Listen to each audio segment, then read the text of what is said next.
जय श्री गणेश हर हर Mahadev Mahadev Shankar YouTube channel में आपका स्वागत है। आज मैं लेकर आया हूँ एक नई जानकारी की पूजा करने के तुरंत एकदम बाद आपको गुस्सा क्यों आ जाता है, तो क्या कारण है, क्यों गुस्सा आता है पूजा करने के बाद। तो इस वीडियो में आज मैं पूरी जानकारी आपको बताने वाला हूँ, तो ध्यान से सुनना, एक एक चीज़ बारीकी से सुनना ताकि पूरी जानकारी आपको प्राप्त हो। आज की वीडियो में मैं आपको बताऊंगा कि पूजा करने के तुरंत बाद आपको गुस्सा क्यों आता है जब आप पूजा करके उठते हो। तो वैसे ऐसा होता नहीं है कि आप पूजा कर रहे हैं और उसके बाद उठ रहे हैं और आपको गुस्सा आ रहा है, पर कहीं ना कहीं इसके भी कुछ कारण होते हैं जो सबके घर के अपने अपने कारण होते हैं। तो आज मैं उन कारणों के बारे में आपको बताऊंगा कि आपको गुस्सा क्यों आ रहा है। कई बार तो ऐसा होता है कि जब आप पूजा के लिए बैठ रहे हैं तो आपके अंदर गुस्सा आना शुरू हो जाता है, और कई बार ऐसा होता है कि जब आप पूजा करने के बाद उठते हैं तो तुरंत आपको एकदम गुस्सा आना शुरू हो जाता है और आप अपने घर वालों पर चिल्लाना शुरू कर देते हैं किसी न किसी कारण को लेकर। तो ये भी एक कारण होता है। अगर आपको नहीं पता इन कारणों के बारे में तो मैं आज आपको इन कारणों को बताने जा रहा हूँ इस वीडियो में। तो वीडियो को ध्यान से सुनना, पूरा सुनना, ताकि पूरी जानकारी आपको समझ में आए। इसका सबसे बड़ा कारण होता है कि जब आप पूजा करके उठते हैं तो सबसे बड़ा कारण ये होता है, अगर आप उग्र देवताओं की उपासना करते हैं, उग्र देवताओं को मानते हैं, उनको पूजते हैं और उन तस्वीरों को देखते हैं, और उग्र देवता की आप उपासना करते हैं उनकी छवि को मन में बसाकर, क्योंकि हर देवता का एक उग्र रूप भी होता है और एक सौम्य रूप भी होता है। मैं तो आपको यही कहूंगा कि आप सौम्य स्वरूप की ही पूजा कीजिए, क्योंकि आप सौम्य स्वरूप उनका देखते हैं तो आपके अंदर जो है भक्ति भाव उत्पन्न होता है, उनके प्रति माता और पिता का भाव उत्पन्न होता है,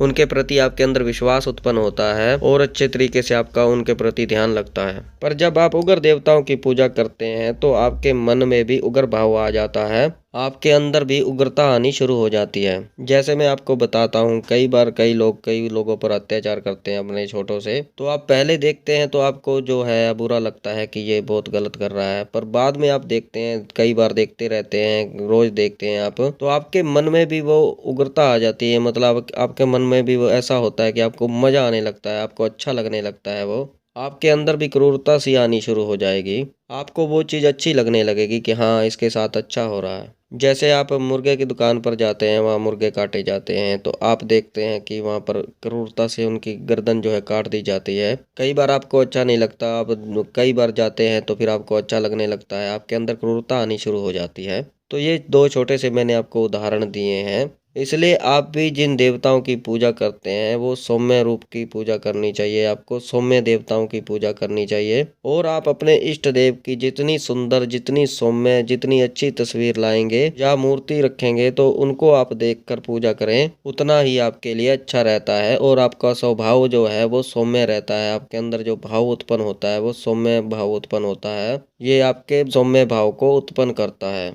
गुस्सा जो है ना वो आपको किसी न किसी रूप में परेशान करता है, आपके आर्थिक और आपके परिवार को तोड़कर रख देता है, बिखेर कर रख देता है। ये गुस्सा बहुत बुरा होता है, इसलिए आपको गुस्से पर कंट्रोल करना चाहिए। एक साधक के लिए गुस्से पर काबू रखना बहुत ज़्यादा जरूरी है। अगर आपको अपने गुस्से पर काबू नहीं है तो आपको अपने गुस्से पर काबू रखना चाहिए। इसलिए सौम्य और शांत और सुंदर तस्वीरों की पूजा करनी चाहिए। जो भी आपके इष्ट देव हैं उनकी आपको सौम्य रूप की जो है पूजा करनी चाहिए। इसमें जैसे शमशान काली होती है, भैरव बाबा होते हैं, उनके बहुत ही डरावने तस्वीरें कई बार आप देखते हैं, आपको मिल जाएंगी, कहीं भी मिल जाती हैं। हालांकि डरावने मैं इसलिए कह रहा हूँ कि आप समझ सकें, आपको पता चले, क्योंकि भैरव बाबा, माँ काली, कोई भी देवी देवता है, उनका एक सौम्य स्वरूप भी होता है जो अपने बच्चों के लिए ममतामयी होता है। उनका स्वरूप बहुत ही करुणामयी होता है, अपने बच्चों को भवसागर से तारने के लिए होता है। पर कहीं ना कहीं जो उग्र स्वरूप होता है, उनकी जीभ पे रक्त लगा होता है, उनके हाथ में जो है रक्त का प्याला होता है, गले में मुंड की माला होती है,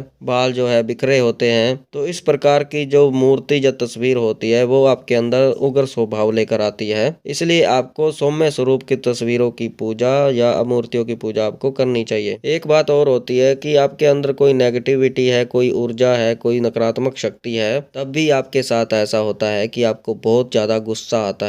अगर आपके अंदर कोई नकारात्मक शक्ति आप पूजा कर रहे हैं तो पहली बात ये कि वो नकारात्मक शक्ति आपको पूजा करने से रोकती है कि आप पूजा ना कर पाए। हर संभव प्रयास वो करती है कि आपका मन भटकाती है, आपके मन में गंदे गंदे विचार आते हैं, गंदे गंदे दृश्य आपको दिखने लगते हैं, मन में आपके गंदे विचार आने लगते हैं, आपके मन में गंदी सोच आने लगती है, आपके घर परिवार वालों के लिए गलत विचार लेके आती है, आपको डरावने डरावने अनुभव होने लगते हैं कि वो चाहती है आप पूजा ना कर पाए। पर किसी कारणवश आप अपने मन पर कंट्रोल कर लेते हैं, अपने गुस्से पर कंट्रोल कर लेते हैं और आप पूजा करते हैं, तो वो शक्ति जो है, नकारात्मक शक्ति, वो इतनी पीड़ित होती है, इतनी उनको पीड़ा होती है। फिर जब आप पूजा करके उठते हैं, क्योंकि वो जब आप पूजा कर रहे होते हैं वो आपको नुकसान नहीं पहुंचा पाती, आपको कुछ भी कह नहीं सकती, कुछ भी आपका अहित नहीं कर सकती, क्योंकि पूजा जब आप कर रहे हैं आपके अंदर सकारात्मक ऊर्जा उत्पन्न होती है। पूजा करने के तुरंत बाद वो आपको पकड़ने की कोशिश करती है और आपको गुस्सा आता है, वो आपको गुस्सा दिलाती है, क्योंकि उसको पीड़ा होती है, वो गुस्से में होती है, तो आपको फिर गुस्सा आता है और आपके घर में वो लड़ाई झगड़े कराने की कोशिश करती है, आपके घर में जो है कलेश करवा देती है। किसी न किसी कारण से आपको इतना गुस्सा आ जाता है कि आपके घर में स्वतः ही जो है कलेश होने शुरू हो जाते हैं, ताकि आपका दिमाग खराब हो और आप पूजा ना करें, पूजा में ना बैठें। या फिर वो ऐसा भी करती हैं कि आपका जो परिवार है वो लड़ाई झगड़े में ही पड़ा रहे, आप अध्यात्मक की ओर ना बढ़ सकें, आपका कोई भी परिवार जो है पूजा की ओर ना जाए। तो ये भी एक कारण होता है, इसलिए आपको इन चीज़ों का ध्यान रखना चाहिए।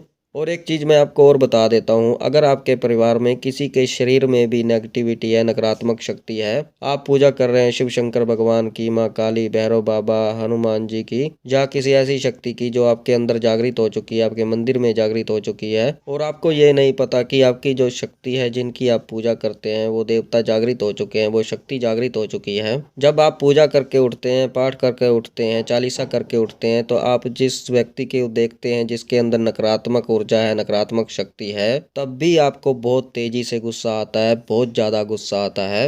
आपको गुस्सा नहीं आता, आपके अंदर जो शक्ति है, जो ऊर्जा है, जो आपके अंदर सकारात्मक शक्ति है, उसको गुस्सा आता है, जो आपके अंदर जागृत हो चुकी है। क्योंकि जो नकारात्मक शक्ति है वो उसको दूर हटाना चाहती है, उसको दूर करना चाहती है, उसको खत्म करना चाहती है, उस नेगेटिविटी को नष्ट करना चाहती है, उस नेगेटिविटी को समाप्त करना चाहती है, जो आपके अंदर सकारात्मक शक्ति होती है। इसलिए आपको गुस्सा आता है जो व्यक्ति पूजा पाठी होता है। तो उसके लिए क्या करना है कि वो नेगेटिविटी शक्ति ऐसे तो हट नहीं सकती, कोई ना कोई तरीका जो होता है वो अपनाना होता है, या उसके सिर पे हाथ रखना होता है, या फिर उतारा करें, या हवन वाला तरीका करें, या फिर लौंग वाला तरीका अपनाएं, या फिर चालीसा पढ़ के जो जल अभिमंत्रित करके उनके ऊपर छींटा लगाएं और उनको जल अभिमंत्रित जो है वो पिलाएं, जिससे नेगेटिव शक्ति जो है, नकारात्मक शक्ति जो है उसके शरीर में से हट जाती है, जिसके भी शरीर में होती है।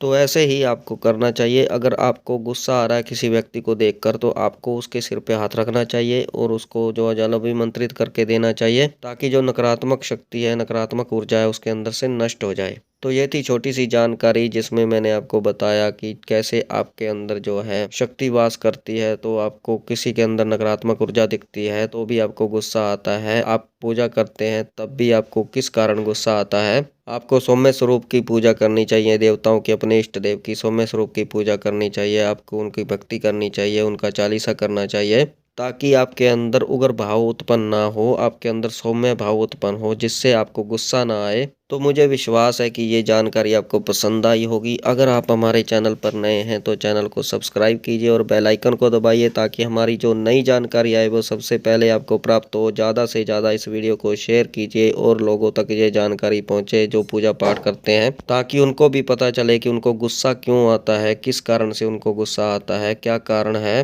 पूजा पाठ करने से पहले उनको क्यों गुस्सा आता है, पूजा करने के दौरान उनको गुस्सा क्यों आता है, पूजा में से उठने के बाद उनको क्यों गुस्सा आता है। तो ये पूरी जानकारी उनको प्राप्त हो। लाइक करें, कमेंट करें, कमेंट में हर हर महादेव अवश्य लिखें। मैं महादेव और माता पार्वती से ये प्रार्थना करता हूँ कि आप पर सदैव कृपा बनाए रखें, आप खुश रहें, आपका परिवार खुश रहे, आपके समस्त मनोकामनाएं पूर्ण हो, आपकी हर इच्छा पूरी हो, आपके सभी कार्य सिद्ध हों। तो हम मिलते हैं एक नई जानकारी के साथ, तब तक के लिए हर हर महादेव, हर हर महादेव, हर हर महादेव।